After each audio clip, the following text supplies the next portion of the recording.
Il arrive un moment où un homme vit un rejet et ressent une atteinte profonde à son estime.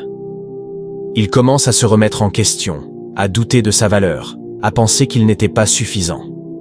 Pourtant, en islam, la valeur d'un homme n'est jamais déterminée par le choix d'une femme ou par l'acceptation d'une personne. Elle est déterminée par sa relation avec Allah, par sa piété, par sa droiture. Allah dit « Le plus noble d'entre vous auprès d'Allah est le plus pieux ». Sourate Al-Hujurat 49, 13. Cela signifie que l'honneur réel n'est pas social, il est spirituel. Lorsque le cœur s'effondre à cause d'un rejet, cela révèle souvent que l'homme avait inconsciemment placé son centre de gravité émotionnelle dans une créature. Or le croyant sait qu'aucune créature ne possède le pouvoir de lui accorder ou de lui retirer sa valeur intrinsèque. Le prophète, que la paix et le salut d'Allah soient sur lui, a enseigné un principe fondamental. Sache que si toute la communauté se réunissait pour te faire du bien, elle ne pourrait te faire du bien que parce qu'Allah a déjà décrété pour toi. Et si elle se réunissait pour te nuire, elle ne pourrait te nuire que parce qu'Allah a décrété. Rapporté par At-Tirmidhi. Ce hadith établit une base claire. Rien ne sort du décret divin. Ainsi, si une personne s'éloigne, ce n'est ni un accident ni une injustice cosmique, c'est une réalité permise par Allah. Le croyant ne nie pas la douleur, mais il refuse de l'interpréter comme une humiliation. Il la comprend comme une épreuve. Allah dit « Il se peut que vous détestiez une chose alors qu'elle est un bien pour vous. » Sourate Al-Baqarah 2:216.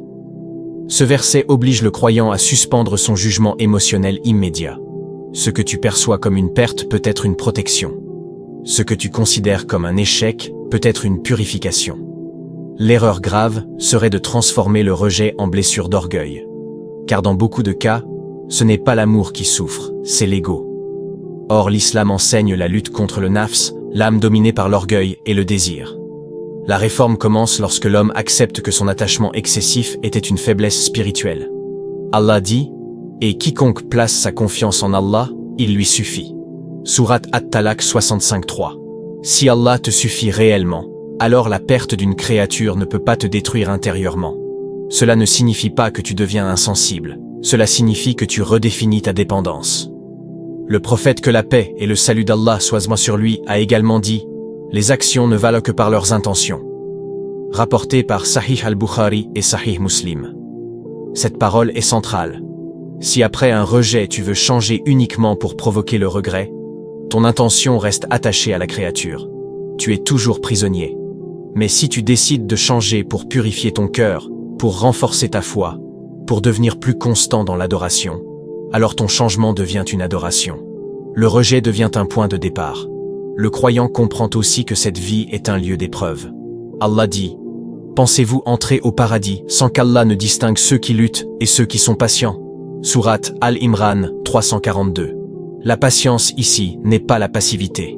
C'est la maîtrise intérieure. C'est refuser de réagir par impulsion. C'est ne pas courir derrière ce qui s'est éloigné. C'est accepter que ce qui t'a manqué ne devait pas t'atteindre, comme l'a enseigné le prophète, que la paix et le salut d'Allah soient sur lui dans le hadith rapporté par At-Tirmidhi. La première phase n'est donc pas une disparition stratégique. C'est une prise de conscience. L'homme comprend que son cœur doit être recentré. Il réalise que sa stabilité ne doit pas dépendre d'un message, d'une attention ou d'un regard. Elle doit dépendre de sa relation avec Allah, de la solidité de sa prière, de sa sincérité, de son tawakkul. Tant que cette base n'est pas reconstruite, toute relation future restera fragile. Le rejet, dans cette perspective, n'est pas la fin d'une histoire sentimentale. C'est le début d'une réforme intérieure. Et sans réforme intérieure, aucun succès extérieur ne donnera la tranquillité. Si ce format te convient, je continue avec la partie 2 dans la même intensité et la même profondeur. Après avoir compris que le rejet fait partie du décret d'Allah, l'homme entre dans une phase plus exigeante, celle du retrait conscient. Il ne s'agit pas d'un silence calculé pour provoquer une réaction, ni d'une disparition destinée à créer le manque. En islam, l'intention est le fondement de toute action. Le prophète, que la paix et le salut d'Allah soient sur lui, a dit « Les actions ne valent que par leurs intentions ». Rapporté par Sahih al-Bukhari et Sahih Muslim.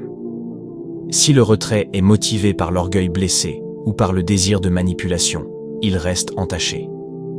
Mais s'il est motivé par la volonté de corriger son cœur, de réorganiser ses priorités et de se rapprocher d'Allah, alors il devient une étape de réforme spirituelle. Le retrait commence d'abord dans l'esprit. Cela signifie arrêter d'alimenter les pensées répétitives, cesser de revisiter constamment le passé, ne plus chercher des signes ou des interprétations qui maintiennent l'attachement. L'islam enseigne la maîtrise des pensées, car elles influencent les actes et l'état du cœur. Le croyant comprend que laisser son esprit errer dans l'obsession affaiblit sa concentration dans la prière et trouble sa confiance en Allah.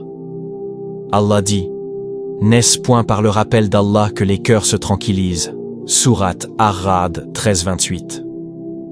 La tranquillité ne vient pas d'un retour hypothétique d'une personne. Elle vient du dhikr, de la prière régulière, de la lecture du Coran, de la conscience que tout est sous le contrôle d'Allah. Ce retrait signifie également réduire ce qui entretient la dépendance émotionnelle. Ce n'est pas un acte de mépris envers l'autre, mais un acte de protection du cœur. Le prophète, que la paix et le salut d'Allah soient sur lui, a dit « Il y a dans le corps un morceau de chair qui, s'il est sain, tout le corps est sain. Et s'il est corrompu, tout le corps est corrompu. Il s'agit du cœur. » Rapporté par Sahih al-Bukhari et Sahih Muslim. Protéger son cœur devient donc une obligation personnelle. L'homme comprend qu'il ne peut pas avancer tant qu'il reste émotionnellement suspendu à ce qui s'est éloigné. Le retrait inclut aussi la réforme des habitudes. Beaucoup d'hommes, après un rejet, cherchent des distractions qui affaiblissent davantage leur foi. Négligence de la prière, consommation de contenus interdits, isolement improductif. Cette réaction ne renforce pas, elle fragilise. Le croyant choisit l'opposé. Il utilise la douleur comme moteur de discipline. Le prophète, que la paix et le salut d'Allah soient sur lui, a dit « Le croyant fort est meilleur et plus aimé d'Allah que le croyant faible, et dans chacun il y a du bien. » Rapporté par Sahih Muslim. La force ici inclut la force spirituelle, mentale et morale. Elle implique la capacité à transformer une épreuve en progrès. Se retirer signifie alors rétablir l'ordre, prière à l'heure, régularité dans les obligations, abandon progressif des péchés cachés, contrôle du regard et des paroles. Allah dit « Dis aux croyants de baisser leur regard et de préserver leur chasteté. » Sourate An-Nur 24-30. Ce verset rappelle que la réforme commence par la maîtrise de soi. Le retrait n'est donc pas une fuite du monde, mais une lutte contre le nafs. Il s'agit de réduire la dépendance émotionnelle et d'augmenter la dépendance envers Allah. Lorsque l'homme cesse d'attendre une validation extérieure, il commence à développer une stabilité intérieure. Il comprend que son honneur n'est pas menacé par un rejet, car son honneur est lié à sa droiture. Cette phase peut être silencieuse et invisible pour les autres, mais elle est décisive. C'est ici que l'homme cesse de courir après ce qu'il a perdu et commence à construire ce qu'il doit devenir. Le retrait devient ainsi un acte de purification, une discipline volontaire qui prépare la reconstruction. Si cette étape est accomplie avec sincérité, elle transforme la blessure en force maîtrisée et prépare le terrain pour une élévation durable. Après le retrait et la purification de l'intention, commence la phase la plus exigeante, la reconstruction. Beaucoup parlent de transformation, mais peu acceptent la rigueur qu'elle impose. En islam, la réforme ne repose pas sur l'émotion, mais sur la constance.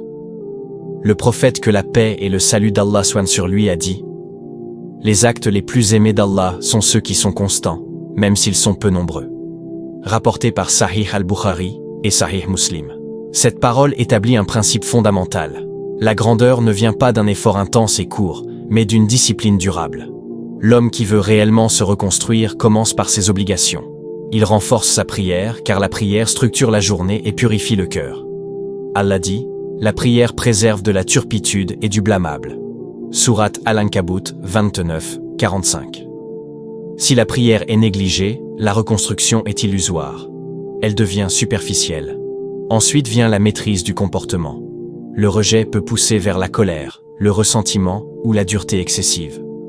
Or, le prophète, que la paix et le salut d'Allah soient sur lui, a défini la vraie force en disant « Le fort n'est pas celui qui terrasse les gens, mais celui qui se maîtrise lorsqu'il est en colère. » Rapporté par Sahih al-Bukhari et Sahih Muslim. La reconstruction implique donc le contrôle des réactions, la retenue dans les paroles et la correction du caractère. Un homme qui veut être élevé par Allah ne cherche pas à devenir intimidant ou inaccessible par orgueil. Il cherche à devenir stable, juste et responsable. La discipline inclut également la gestion du temps. L'islam accorde une importance majeure à la responsabilité individuelle. Allah dit « Par le temps ». L'homme est certes en perdition, sauf ceux qui croient, accomplissent les bonnes œuvres, s'enjoignent la vérité et s'enjoignent la patience. Sourate Al-Asr 103, 1-3. Ce passage montre que la perte n'est pas liée à un rejet sentimental, mais à l'absence de foi et d'action utile. L'homme qui se reconstruit cesse de gaspiller ses journées dans l'auto-apitoiement. Il oriente son énergie vers ce qui l'élève. Acquisition de savoirs bénéfiques, amélioration de son comportement, développement de sa responsabilité financière et familiale. Le prophète, que la paix et le salut d'Allah soient sur lui, a dit « Chacun de vous est un berger et chacun de vous est responsable de son troupeau ». Rapporté par Sahih al-Bukhari et Sahih Muslim. Cette responsabilité commence par soi-même. Se reconstruire signifie devenir capable d'assumer ses devoirs sans dépendance affective excessive. Cela implique également de purifier les habitudes cachées. Beaucoup d'hommes veulent progresser extérieurement tout en conservant des désobéissances invisibles. Or, la bénédiction ne descend pas sur une base corrompue. La réforme sincère exige l'abandon progressif des péchés et la recherche du repentir constant. Allah dit « Ô vous qui avez cru, repentez-vous à Allah d'un repentir sincère ». Sourate At-Tahrim 66. 8. Le repentir n'est pas une simple parole, c'est un changement concret. À ce stade, l'homme ne travaille plus pour prouver quelque chose à une personne. Il travaille pour répondre à une obligation religieuse, devenir un croyant plus solide. Il comprend que la vraie amélioration n'est pas esthétique ou sociale, mais morale et spirituelle. Cette reconstruction peut être silencieuse et non remarquée par les autres, mais elle est vue par Allah. Et c'est cela qui compte. Lorsque la discipline devient régulière, lorsque la prière devient stable, lorsque le caractère s'améliore et que les priorités sont réorganisées, l'homme commence à ressentir une forme de dignité intérieure. Non pas une arrogance, mais une stabilité. Il ne dépend plus d'un message ou d'une validation pour se sentir complet. Il dépend de sa relation avec Allah. Cette phase transforme progressivement l'identité. Le rejet qui semblait une fin devient le point de départ d'une structure plus forte.